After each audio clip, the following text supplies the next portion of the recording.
Tony Tremaine gets mad and wrecks the place. Oh, a little waiting will do him good. He's gonna inherit $1 million and you tell him to wait. Say, listen, he didn't buy the club tonight because he wanted me to entertain him. That's a cinch. Stop moving. For the Queen. Did I forget to tell you how wonderful I think you are? No, you didn't exactly forget, Tony. But you only told me 3 or 4 times. Well, that's your fault. Every time I got up enough courage to tell you what was on my mind, you either had to sing or dance. You're sweet, Tony.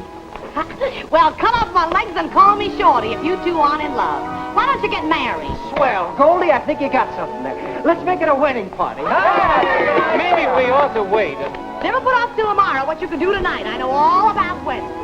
You've been married often enough. The last one didn't count. He was no Casanova. I'll be right back, darling, as soon as I break the news to Vic. You've got to hand it to Doris. She's a fast worker. You don't have to tell me that, Vic.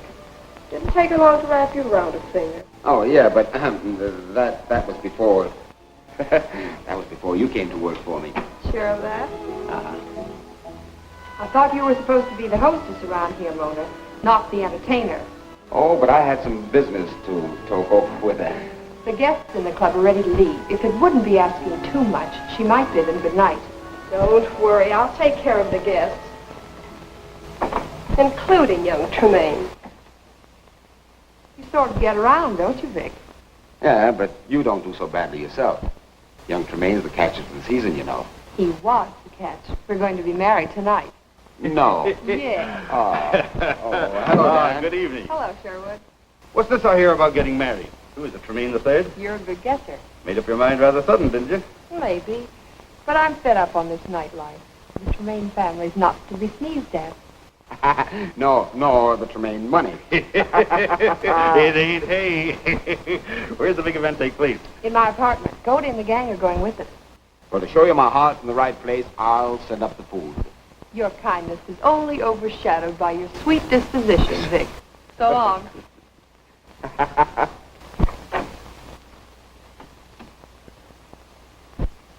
Oh, what a break for us, Dan. We'll clean up on this deal. I don't get you. Doris is marrying Tony to stay married. Yeah, that's what she thinks. You're going to have the opportunity of putting on the father act, and soon. But won't Doris object? Well, you leave that to me. We'll start the ball rolling by tipping off Tony's father in the newspapers.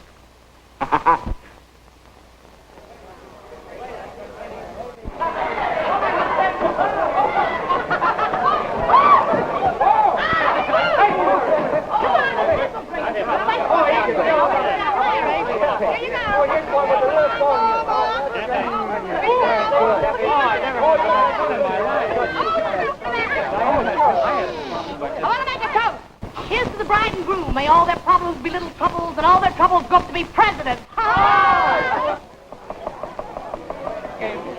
Wait, I'll get it. I beg your pardon. I'm looking for Doris Starr. Well, come on in. Hey, gang, here's another girl. Hey, Doris. Hey, Doris. Julie! Doris! Surprised to see me? Why, naturally I'm surprised to see you. I had no idea you were in town. Hey, gang, I want you to meet my sister, Julie Kavanaugh. Hello, Julie! Hey, man, you almost missed the wedding supper. Doris and Tony just got married. Married? Well, congratulations. Thank you. Oh, it's wonderful. Here, first piece of wedding cake. Here you are, honey. Here, the party's just started. Oh, but I'm not much of a drinker. Oh, go ahead. You'll never learn any younger. You're an awfully good company. Take it easy, Dick. If you don't want to drink, you don't have to. I'll drink it. Here's to you, kid. Hey, gang, food! Oh, we're going to get the food.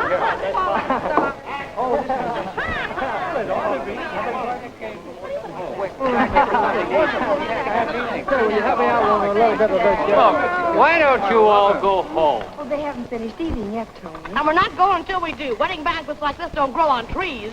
That's I'll say no, honey. You're right. Come on, let's chivalry the bride. Hey, that's an idea. Let me get one of those. Let me get another one. Oh, sorry. Hang on to me.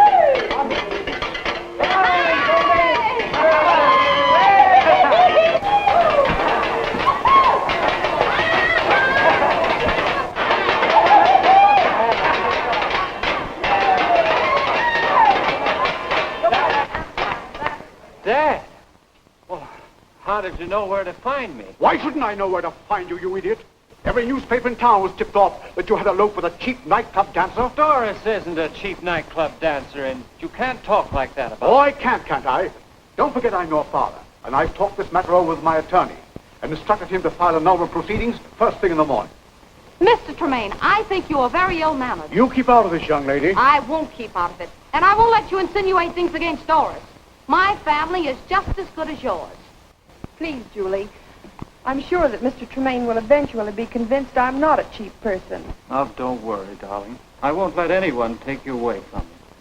If you finish what you have to say, Father, please leave. When I leave this place, you go with me, whether you like it or not. If you don't, I'll disinherit you and cut you off. Tell him to go take a running jump in the lake, Tony. If he disinherits you, I'll get you a job as a bartender. Atta girl, step over here where I can photograph you telling him off. There'll be no more pictures. Come on, gang, and throw him out. Come on, throw him out. Oh, no, you don't, bud.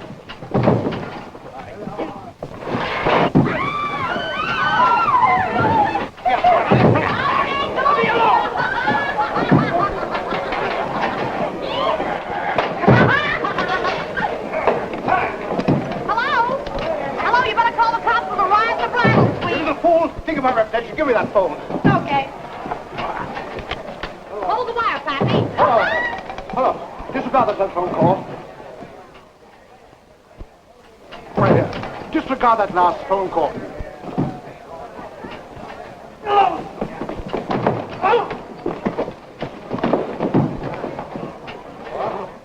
Looks like you were trying to ride the wrong horse there, mister. Who's a horse? Oh, now, wait a minute. Take it easy. I didn't call you a horse. So I'm a horse, am I? Take it easy. Look what's right now. You're all under arrest. Come on. Let Martin. Hold it. Thanks a lot. Get going. All right, you people, clear out. Everybody.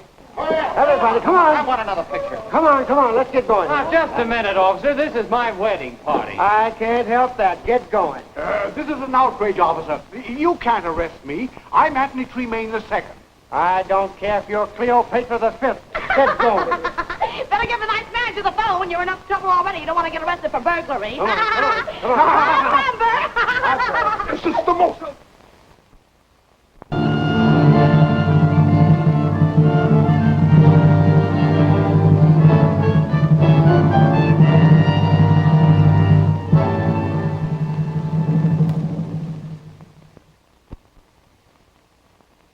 I can't figure this situation out, Doris. Here you sit perfectly calm, and after what happened last night. How do you expect me to act? Do you think I ought to be weeping and wailing all over the place? Well, you certainly ought to show some concern. You marry a man you apparently love. Then his father insults you and threatens an annulment. A riot starts, and you spend the night in jail. I don't know, but that certainly sounds to me like reason enough for a few tears. There are some things you don't understand, Julie. This isn't Coffeyville. I'll say it isn't. A girl in my position can't afford to buck the whims of the social 400, Julie. When I married Tony, I had no idea I was going to have to take on the whole Tremaine clan. If he hasn't enough gumption to stand on his feet and stick up for his wife, there's nothing I can do about it. Well, I know one thing. If it was my husband that had been taken away from me so suddenly and roughly, I'd picket the Tremaine home until I got him back. Look, Julie, did you come here to worry about my affairs? Oh, I'm sorry, sis. If I'm not here when you get back, I'll be at the club. You're not going back there. Why not? That's my work.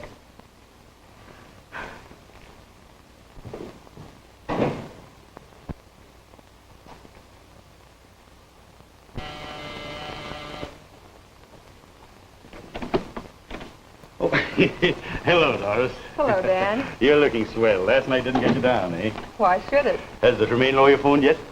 Why, no. That's good. I came up to offer my services. You know, take care of the business end. Why do I need your help? Sit down, I'll tell you all about it. The police taking you and young Tremaine to the city Bastille last night couldn't have worked out better if I'd staged it myself. I'm going to collect plenty for you. You know, damaged reputation, broken heart, things and stuff. Fine scandal you got me into. Well, it's not my fault, Dad. I didn't ask you to come up to Doris's apartment. Well, there's only one way out of this entire mess. You've got to call Doris Starr and tell her that she'll have to let you sue for annulment. You were drinking when you married her, and didn't realize what you were doing. But Doris won't agree. I know she loves me, and I love her. That's beside the point. Legally, you have excellent grounds for an annulment. But I don't want an annulment. I don't care what you want. You do as I say.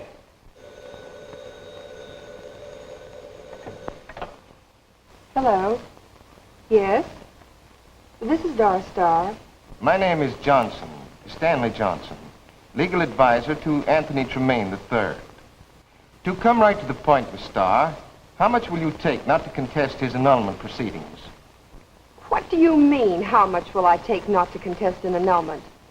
I married Tony because I loved him, and I'm going to stay married to him. Just because I happen to work in a nightclub, you think I'm not good enough for the Tremaine. Well, listen to me, Mr. Johnson. I'm married to Tony, and I understand all that. I won't consent to an annulment. I won't give up my husband. He belongs to me, and neither you nor anyone else. Who do you think you're talking to anyway? Making my daughter cry like this.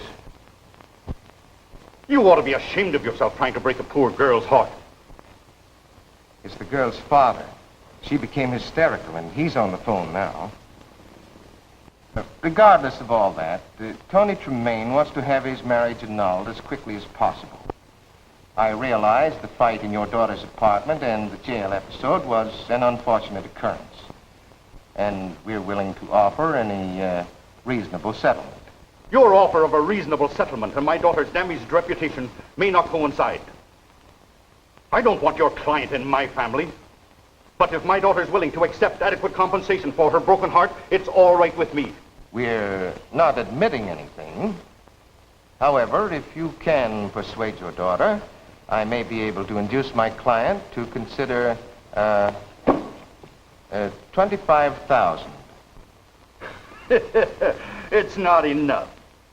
I've already talked the matter over with my lawyer, and either the Tremaine family pays off plenty or we'll sue for $1 million. And if you don't think we've got a good case, better read a few more law books. Hello? Hello? He hung up on me. Well, pay him off and let's get it over with. That's not going to be easy. You said Doris started crying over the phone and got hysterical? Well, don't you see, Dad? She still loves me. Oh, Tommy Rot. She's probably a good actress. Her kind don't know the meaning of the word love. Well, how much is it going to cost us? My offer of $25,000 didn't make a dent. Her father started raving about suing for $1 million. $1 million? Why, it's outrageous. It's preposterous. Offer of $50,000, that's enough. Why, this is nothing but blackmail. That's what it is. I'll tell you, partner, I'm plumb disgusted with Snake Eye. Why, that dirty old ornery, I'll tell you what he did to me. I was going down the river. No, you don't, partner. I got you covered. Just make one move for your shooting iron, it's going to be your last. Savvy? Howdy. Tex Cassidy talking in the old Bar Nothing Ranch. Oh, excuse me. Excuse me, boss. It's me, all right. Have you done what I told you? Oh, yes, sure. I got everything. I got the Western magazine, a big map of Texas, the big hat, high boots. Sure, why, I've been practicing all afternoon. All right, then. You'll find him at the Windsor Manor Apartment Hotel, apartment 404. That's his brother-in-law's apartment. Carter and my daughter are out of town. Now it's up to you.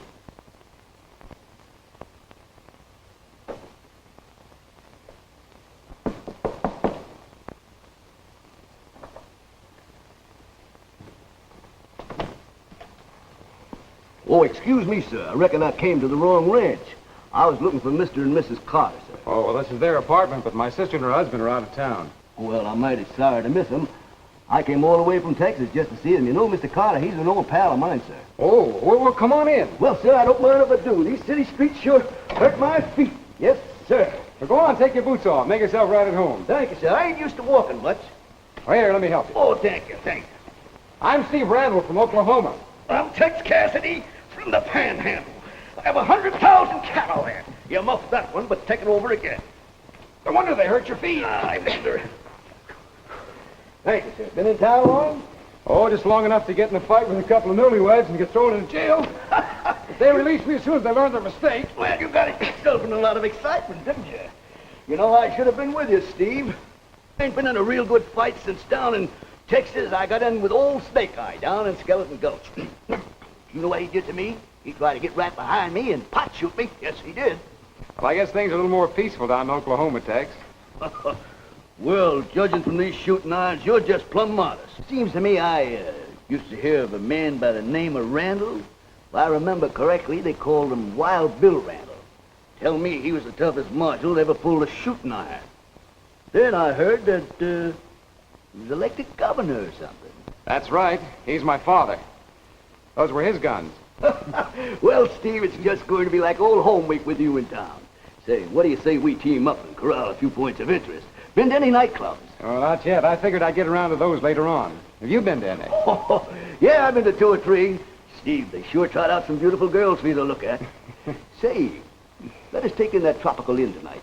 Say, it's real good.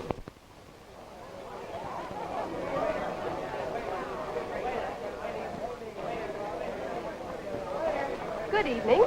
Oh, good evening, ma'am. Table for 2. Well, thank you. That'll be good for a start.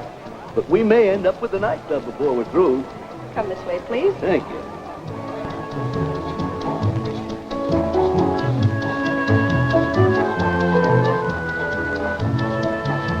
Gee, that Glamagoon Mona is sure dumb. That Steve Randall she just gave the go-by to. The young man from the Great Outdoors just came in.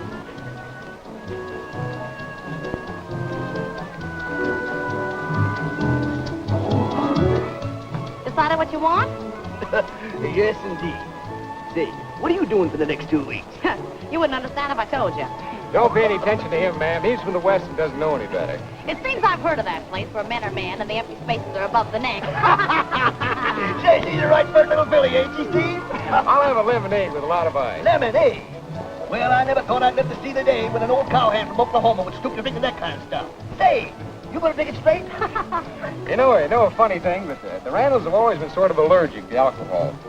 Not that they had any objection to drinking, but every time they did, they always got a little lightheaded. Oh, other folks can drink and it don't bother them none. Well, I guess the Randalls were just lightheaded to begin with. At least that's what old Granddad used to say. His old red pappy sure knew what he was talking about. I'll take beer. You would.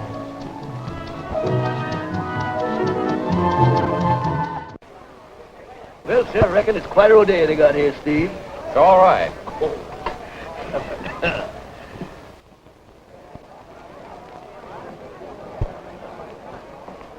Oh, pardon me, Mr. Randall. I recognized you when you came in. I thought I'd come down and introduce myself. Yeah?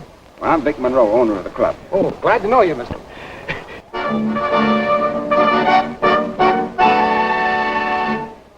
Uh-oh, that's me.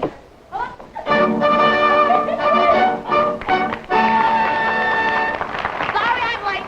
And now, ladies and gentlemen, introducing a little lady you all know, Miss Doris Starr.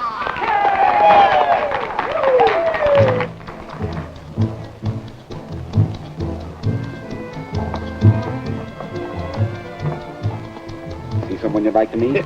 Well, sir, I don't want to appear greedy, but I'd sure like a knockdown for that little mistress of ceremony. Well, I think that can be arranged.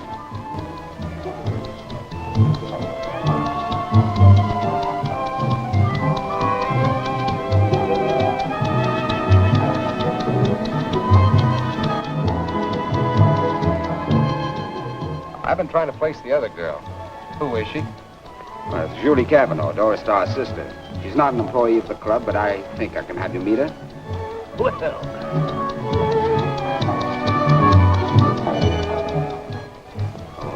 Those 2 cowboys want to meet you. Why not? You mind, Miss Cavanaugh? Oh, Julie doesn't mind having come over.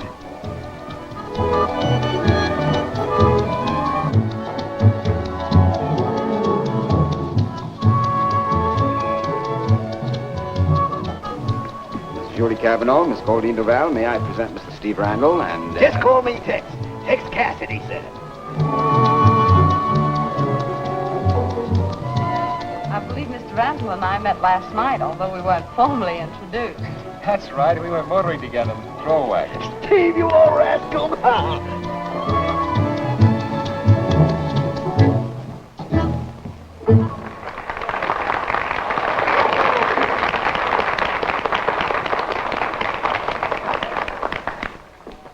Doris, I want you to meet a couple of friends of Mr. Monroe's.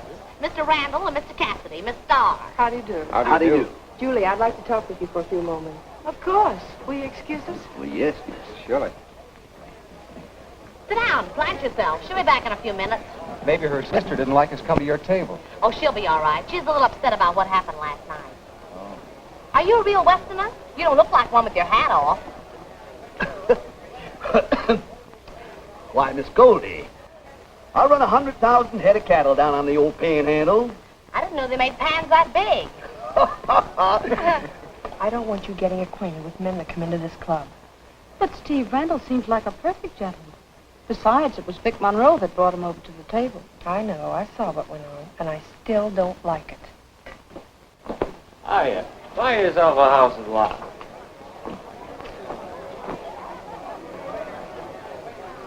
Oh, there's Anthony Tremaine III. I hope he doesn't start any trouble. He looks a little tipsy. Hello, Doris. Hi, Julie. Hello, Tony. Sit down. I just thought I'd stop by and tell you how sorry I am about what happened last night. You ought to be sorry. However, there's no use discussing the matter further. It's over with. Well, you're not going to take my father seriously, are you? After all, I don't want to break up our marriage. Listen, Tony. Your father broke up our marriage, and you weren't man enough to prevent it. You walked out on me in court this morning and followed the great Anthony Tremaine Sr. home like a little whipped pup. You mean you want to go through with the annulment? I mean just that. I don't want any part of your family. Well, that's a laugh. I should have believed what my father and Johnson said about you. They told me you only married me to work a blackmail racket. See here, you can't talk like that about Doris. Oh, sit down. This doesn't Keep your concern... hands off Julie or I'll have you thrown out. Go ahead and try it. Now that you've roped me in and figured my old man will pay off, you talk big. But I'm wise to you. Lady said to get out. Better do as she says. Well, so the ex-governor's son has fallen for my wife, huh? Well, you can have her. You're...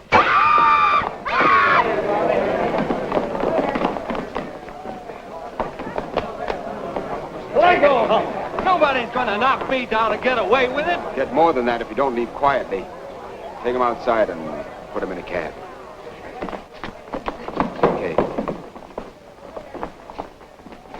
Oh, I'm sorry I lost my temper. Where I come from, men were taught to respect women. Thanks, Steve. I'm very grateful, too, Mr. Randall. Come on, Julie.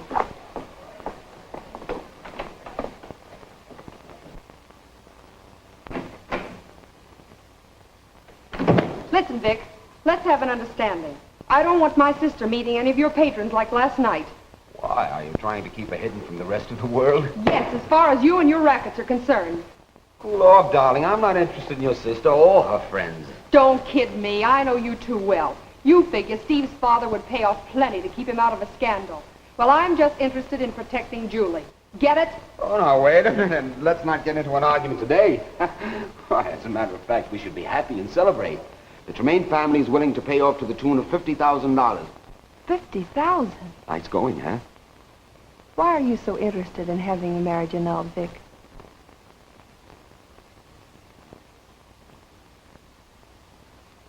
Because I love you. Darling, I want to marry you. You really mean that? You're not just building me up for another letdown. This time I really mean it. Oh, you ought to be in the office of Tremaine's attorney at 2:30. You just about have time to make him sign the annulment papers and get to the bank before it closes. I don't know why I have to like a no-good two-timer like you, but I do.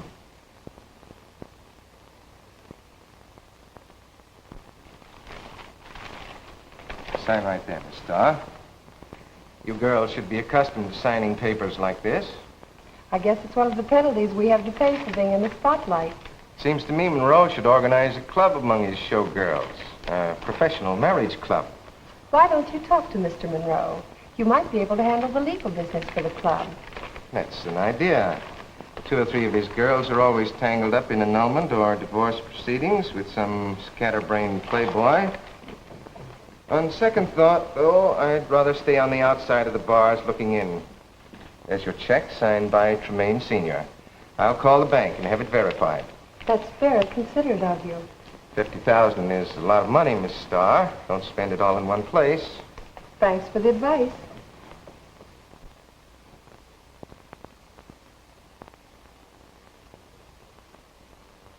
You know Doris, Pete. You know what a swell girl she is. I don't care what my old man or anyone else says. I'm still off my bean about her. I wouldn't take it too hard, Tony. But if you keep on carrying the torch, you'll have to get someone to scrape the tallow off your arms. Well, aren't you even going to say hello to me, Doris? I don't know why I should, after what you said about me last night. I know, and I'm terribly sorry. I didn't mean to talk like that. Look, if you'll forgive me, and at least be friends, I'll come back here tonight to the club and apologize to you in front of the whole gang. I believe you would at that, Tony. I'll always like you. There's no reason why we can't be friends. Oh, you're a peach. Will you come over and have a little drinky with me so we can talk a while? I promise I won't say anything I shouldn't. All right. I'll join you as soon as I see Vic Monroe. Well, you're a darling. Looks like I should have knocked 3 times and then counted 10. Well, it is customary to knock before entering a private office. I wasn't talking to you. Well, listen, darling. Don't call me darling. I wouldn't believe you again if you made a promise on a stack of Bibles as high as the Washington Monument. I'm going to return that Tremaine money and quit this town for good. And I'm taking Julie with me. What do you mean you're going to return the money? If you're leaving town, it's okay with me, but I want that cash. You're going to have to want a long time. I think you ought to split that money with Vic. Who asked you to put in your 10 cents worth? So long, lovebirds. I said I want that cash. You don't think I'd be foolish enough to carry it around with me, do you? Look, darling, I'll make a deal with you. We'll split 50-50, huh? And no hard feelings? No, thanks. That money goes back to the Tremaines. And if you try to stop me, I'll do enough talking to put you away for a long time. Let's go someplace where we can have a little more privacy. Suits me. Hello, Tony. Hi, Vic. Not leaving so soon, are you? Well, Doris and I thought we'd Find a more private place to do our talking. Well, how about a last drink on the house? You know, just for luck. Sold, but only one. A round of drinks for me and my friends, Pete. What? What'll you have, Doris? Nothing. Tony? Bourbon highball. Yeah, and put an extra shot in it. This is a big occasion. He and Doris have just made up. Okay, Vic. I'll give him something to remember us by. I wish you wouldn't do any more drinking, Tony. You've had enough. Oh, another little one won't hurt. Anyway, Vic's my friend. I can't refuse him. You used to be the one that never let his glass stay empty. What are you up to now, Doris? You ought to know. Oh, success and happiness to both of you.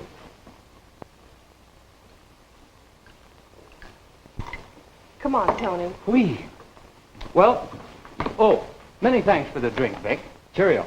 Pleasure was all mine.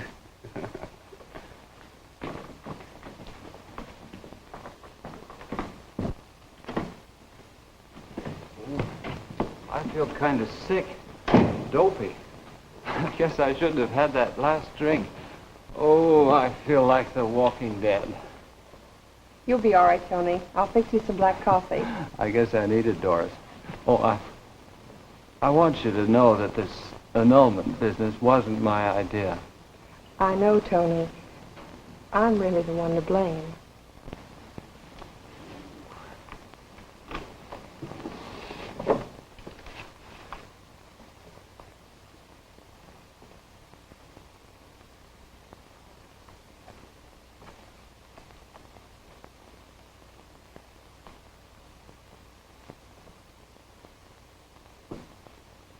Tony, here's the money your attorney gave me today. I'm returning it. I kept trying to tell my dad you weren't a gold digger. I want you to give him this money. Then maybe he'll be...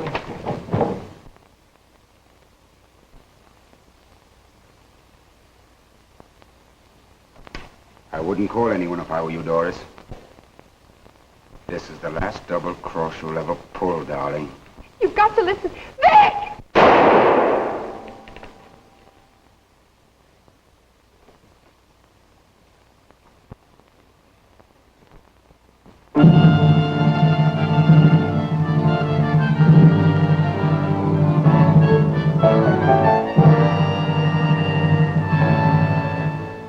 didn't kill Doris. I know they found me with a gun in my hand, but I wouldn't have harmed her for anything in the world. I loved her. I'd been drinking, and I passed out almost as soon as we got into the room. You've got to believe me, Julie. I do believe you, Tony. That's why I'm here. I thought perhaps you could give me some information that would help me trace the real murderer. I've got to find out who killed my sister. But I told everything I knew at the inquest. If your father hadn't threatened all sorts of countersuits because of the trouble at the apartment, I might have been able to stop the annulment. My father threatened to sue you? Why, I haven't any father. He died when Doris and I were children. But I don't understand.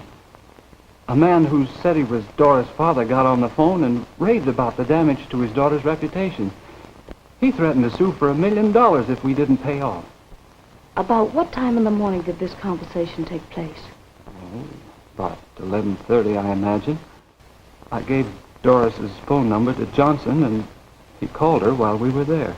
Don't say anything about this until you hear from me again. Maybe I can help you. I don't know what to say, Julie.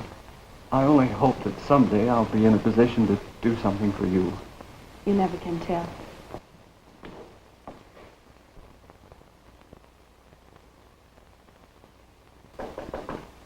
Okay, I'm coming.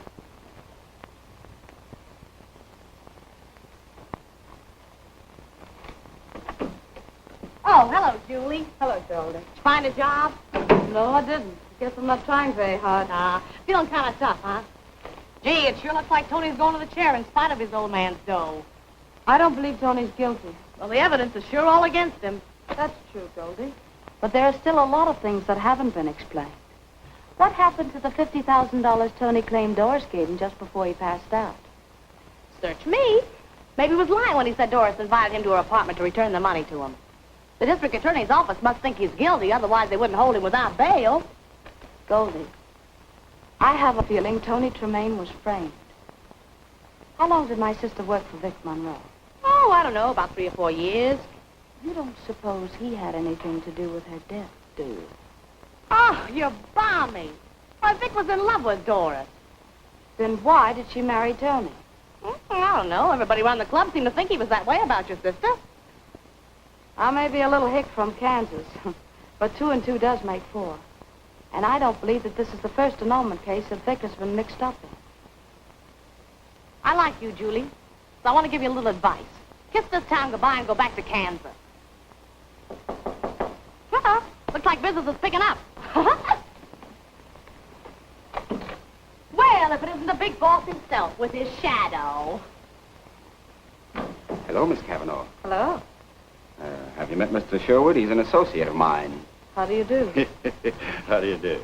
Julie's going to share the apartment with me, moving in tomorrow. She's been kind of lonesome. Lonesome? I thought that young Westerner from Oklahoma was taking care of that. Oh, I see Steve occasionally. Come on, Vic. I was just going to make some coffee. You can help me.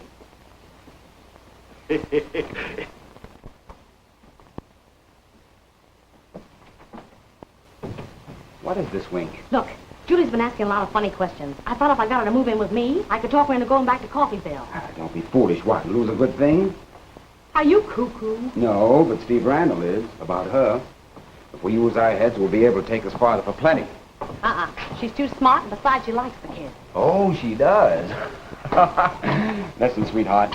I never met a girl yet that I wasn't able to swing over to my way of thinking. Well, my, but you're domestic. Tell me about Cassidy. You gonna land him? I haven't failed yet, have I? No, but, I'll bet you 50 on it. I'll take that bet. You're a sap. I learned a lot of new angles from Doris Starr that I've been saving for just such an occasion. You know, whenever she got her hands on any big dough, she made copies of the serial numbers.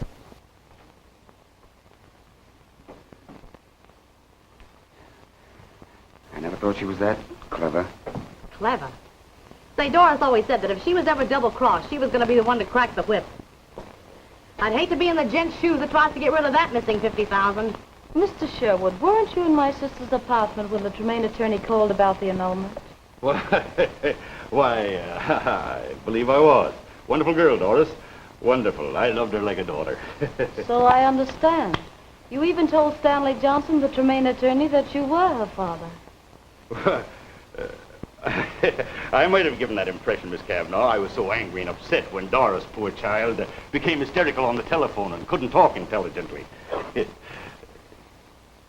I wonder what they're doing out there. I really could go for a good cup of coffee.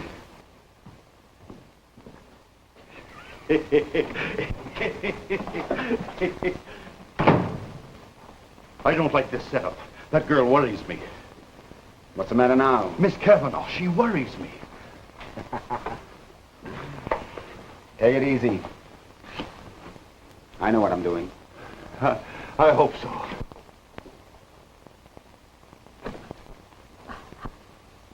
How about some coffee for me? Well, I might be able to do better than that. Goldie tells me you haven't had much luck finding a job. No, I haven't. Well, I need a cigarette girl, and you need a job. Tell me, can you dance or sing? Oh, I sing a little. Well, then you've got a job.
Alone again, alone again, and it's all your fault. I'm alone again. So you promised me you'd phone again. I'm alone again. I'm feeling blue, I'm feeling blue when I stroll alone down the avenue. Everyone I meet seems to know you're through. I'm feeling blue. I need your arms about me. I need the thrill of your kiss.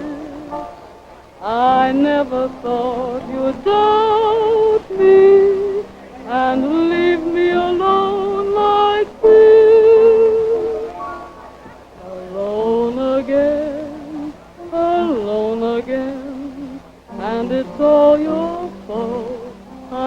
alone again.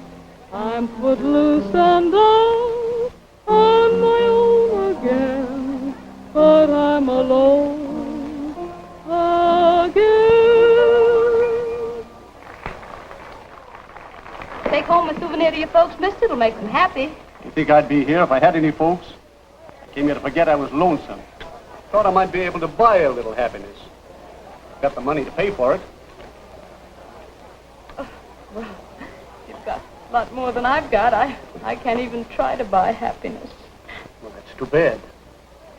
I'm sorry. Did I make you cry? No. I was just thinking about my mother. She's an invalid, and I don't make enough money here to even take care of her. Well, baby, I can help you. I'm not exactly wealthy, but I'm not a poor man. Hello, boys. Hello, Vic. Brody, see what the boys want. Oh, excuse me. I'll see you later. I've got to wait on a customer. What's the matter with Julie? She looks like she's been crying. She probably got to thinking about Doris. She took her sister's death pretty much to heart. Well, when did Julie start peddling cigarettes here? Tonight. She had to go to work, so Vic gave her a job. How are the cows getting along, Tex? What cows? Oh! You mean the 100,000 head of cattle I have down in the panhandle? Well, I reckon they're plumb content. You must have to get up pretty early to milk them. They're not milk cows, Goldie. They're beef steers. Well, I don't get it. Excuse me. Come in. Hey, what kind of a line were you handing that old man out there? He was so lonesome I could have sold him Rockefeller Center. Judy, I'm rather surprised at you. You needn't be. You don't suppose I can live off the money I make, do you? Besides, I took this job to get back at the rich playboys that were responsible for what happened to Doris. Oh, well, how would you like to make some really big money, huh? I'm listening. Steve Randall's falling for you, you know. If you're smart, you can marry him. And then what? Then his father will pay off plenty to have the marriage annulled. Do you think you can get away with a thing like that? Well, you leave it to me. I know just how to handle it. Oh. And, what do I get out of it? Oh, well, that depends on the size of the settlement.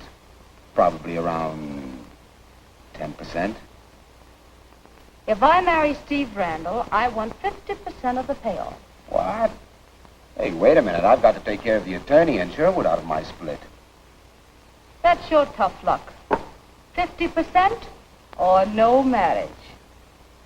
It's a deal.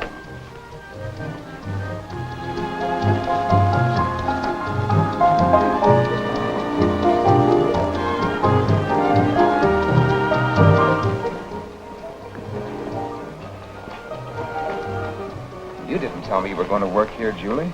I didn't know it myself until this afternoon. That's a right nice number that orchestra's playing, Miss Julie. Speaking of numbers, maybe you can help me. I found this in Doris's apartment this afternoon while I was packing. Oh, they look like lottery numbers. Steve, you mind if I take a little peek at that? Doris ever play the lottery? Not that I know of.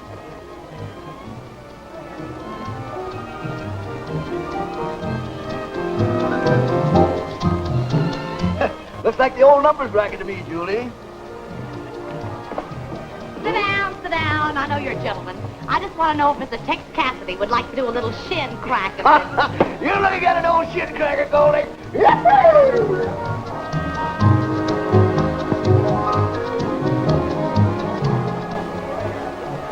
I wish you didn't have to work here, Julie. Well, I can't starve to death.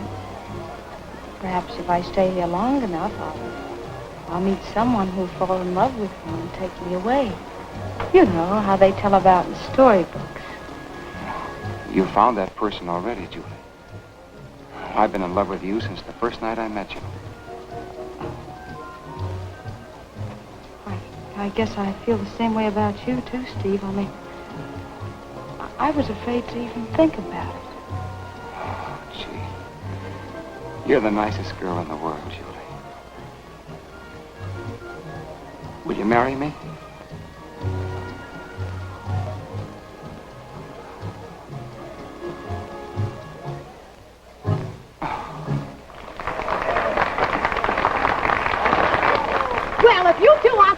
romance. I don't know nothing about love.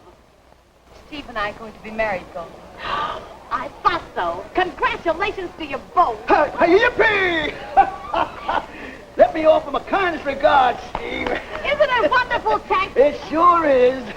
Why not make it a double wedding?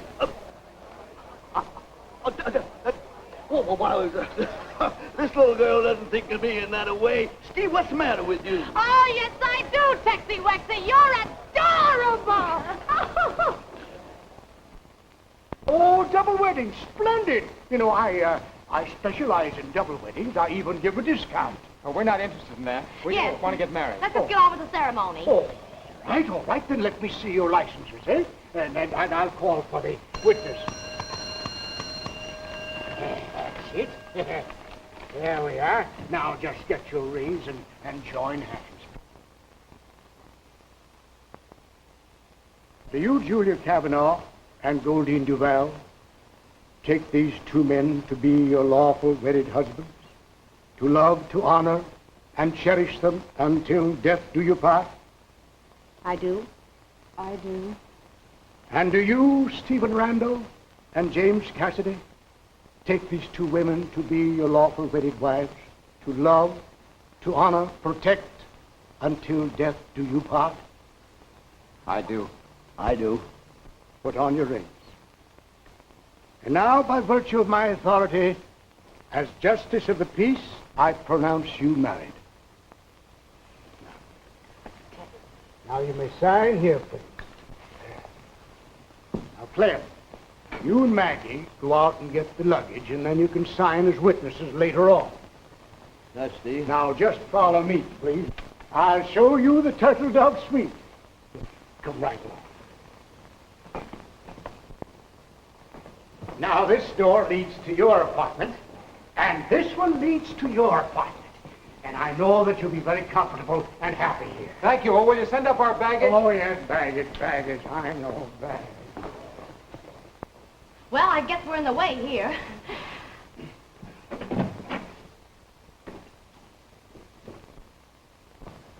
Oh, a love seat. Well, aren't you going to take off your hat and stay a while? Oh, Texas. Happy, darling? Steve.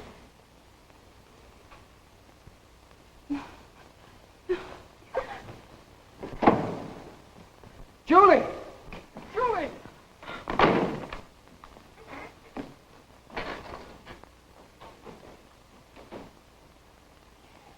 Hey, what happened, Steve? I don't know. She started to cry, and then without any explanation, she left me. Heck, Goldie, where do you think you're going? I'm going to take care of Julie. Come on. Yup. Where'd you go?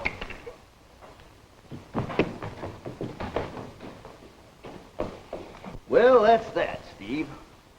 I knew this would happen. What are you driving at, Tex?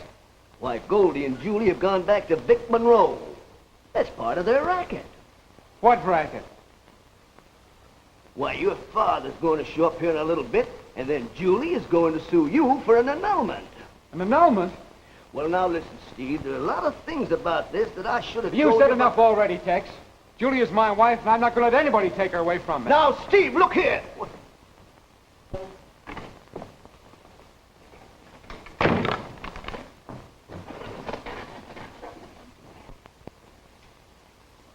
Oh. Oh.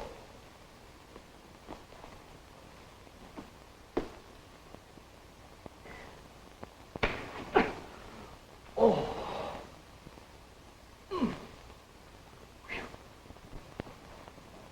Where's my son? Your son? Yeah, Steve Randall. Oh, you mean one of the new bridegrooms. Well, you'll find him right in that room there, in the Turtle Dove room, right over there. Oh, son. Son, where are you? Matter, Steve, can you find him? I am not Steve. Well, hello, boss. You certainly got here in a hurry. Well, I took a plane from Oklahoma as soon as I received the word about Steve getting married. Where is he? He's gone. His bride ran away, and he's trying to find her. Well, I certainly let you down this time. I don't know about that. I checked on Julie Kavanaugh. That girl's all right. Oh, you mean you're not sore because Steve got married? Well, of course not. And you're not going to make him call off the wedding? Well, no, I've been trying to get him married off for 5 years. Do him good, make him settle down. Well, that sure stops me. Hey, what are you doing in this bridal suite anyway? Oh, I'm just another disappointed bridegroom. And Steve's wife left. My wife left with her. Well, I can't say that I blame her much for that. I agree with you. Well, that doesn't help me clinch the murder case I was on. Murder case? Yes. I've got the goods on Vic Monroe for the killing of Doris Kavanaugh. And listen, boss, you've got to help me. What can I do? I'll tell you what you can do. Listen. Mrs. Stephen Randall is my daughter.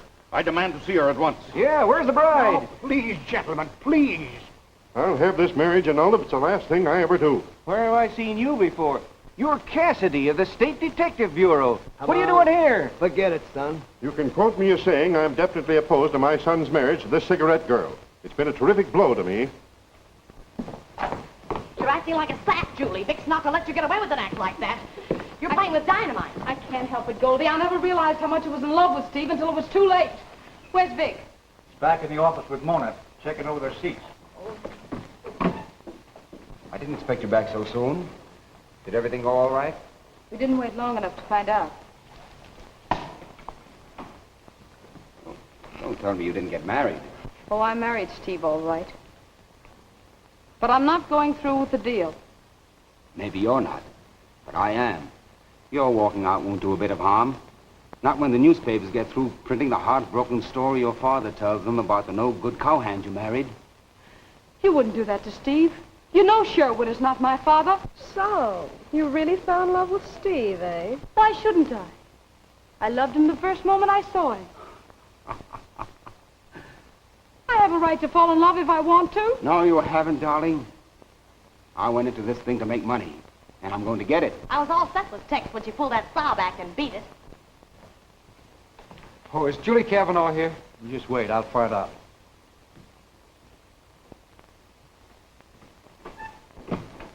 Steve Randall's in the house. He wants to see her.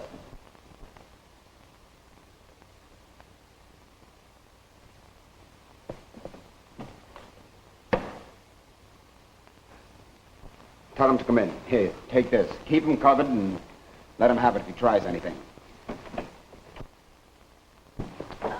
You stay here. You're going to tell Steve off. If you don't, he might meet with a little accident. Go on, you get out of here. No, wait a minute. You stay.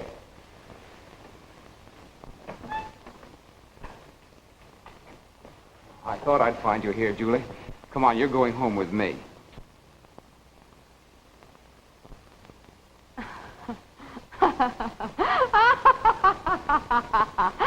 Oh, why don't you grow up? I never realized you were such a stupid hillbilly until after I married you. You didn't think up those words yourself, Julie. Who's giving you advice? Nobody has to give me advice. I know what I want, and it isn't you. You don't mean that. If she didn't mean it, she wouldn't say it. Come on, Julie, I want to get you out of here. Get out. Get out! Don't you ever come back into this club again. Yes, that's what I say. Get out. Oh, I guess Cassidy was right when he told me all about you. I'll give you an annulment if you want it. I'll give it to you whatever it costs me. So long. I sure admire your choice of friends. Mona, take her in the dressing room and watch her. Come on.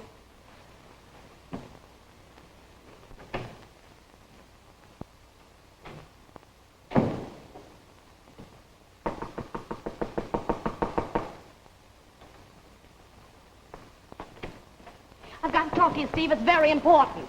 I'm not interested. You did enough talking the last time. I know I did, but for a very good reason. All the time you were in Vic's office, Pete was in the next room covering you with an automatic. Pete, That's why Julie had to say what she did, otherwise it'd have been too bad for you. you trying to tell me that Julie's just putting on an act for my benefit? You're a simpleton, Steve. Julie's in love with you, and you ought to know it. Sure. She marries me because she loves me. Then because she loves me, she leaves me. Oh, I don't know. That doesn't make sense to me. She walked out because she didn't want to go through with the annulment that Vic and Dan Sherwood were planning. She thought Vic had something to do with her sister's death and only took a job with him to try and prove it. Where is she now? Still at the club and in a plenty tough spot. That's why I came after you.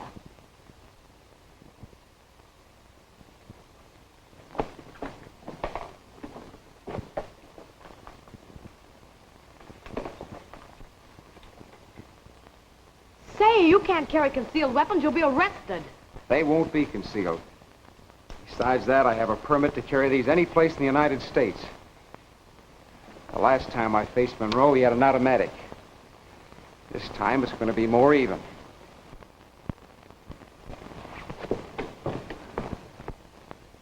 Wow!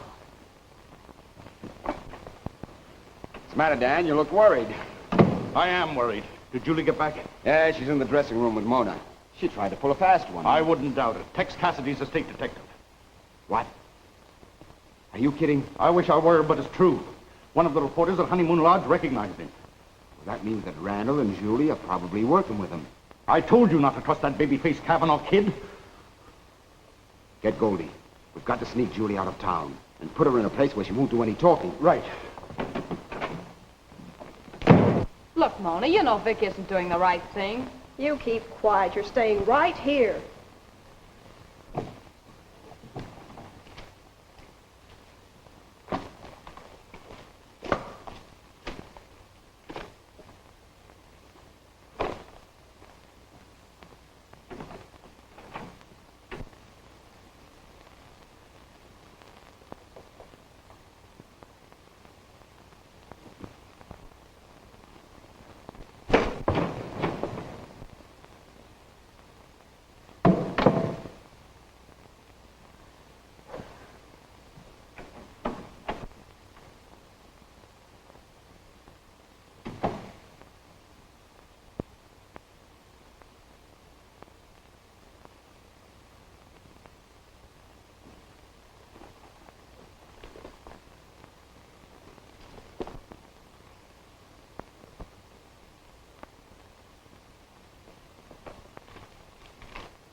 So you're working with Cassidy, huh? I don't know what you're talking about. But this is the money that was stolen when Doris was murdered. You killed her. Did I? You think you're smart, don't you? Sit down.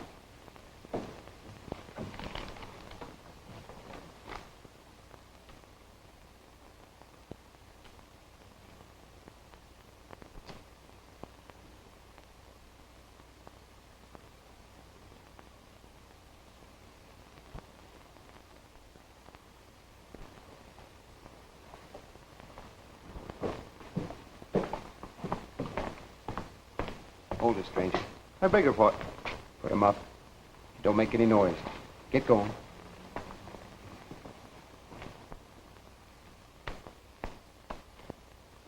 Pretty, isn't it? Vic!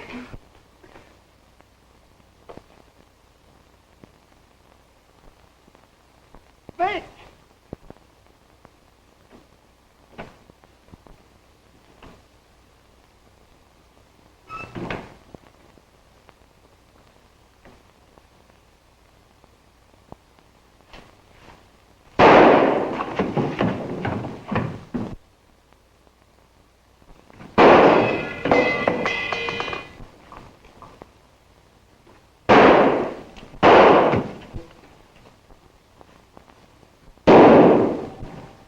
You ought to learn to shoot, Monroe. Did you ever hear of playing billiards with bullets? Reckon I'll have to demonstrate a carom shot. If I hit that champagne cooler, I ought to just clip your ear.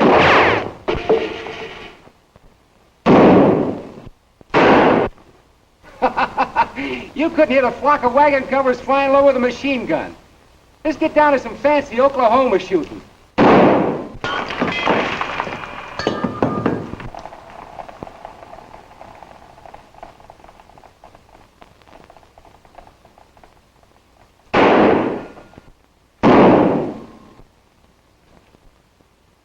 It's my turn now, Randall. You got more nerve than I thought you had, Monroe. But I'll give you an even break.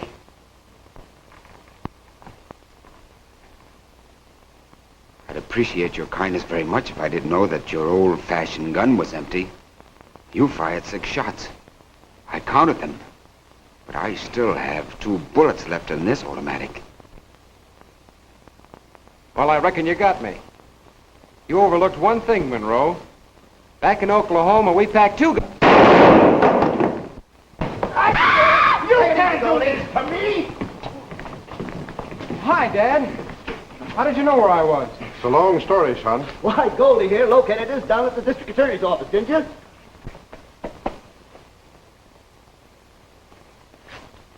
That's the money that was stolen when Doris was killed. I found the bills in Monroe's briefcase and compared them with the numbers that Doris had written down on the piece of paper. You mean the paper you showed Tex and me? Yes. Well, where is it now, Julie? He burned it. She doesn't know what she's talking about. I always keep a lot of money around the club. Let me see that money, officer. Steve, is one of those serial numbers 963215? Yeah, here it is, Tex. Another number, 963718? Yeah, that's right. And is there another number, 963286? That's right. Say, how'd you happen to know those numbers? Well, I'll tell you. When Julie showed them to Steve the other night, I memorized them. You know, I get paid for just doing that sort of thing. You mean you're a copper? He's one of the chief investigators for the state. I thought you were a millionaire cowman. Oh, Goldie. Don't tell me I had to fall for a guy with a nickel-plated badge. Goldie. Oh! Goldie.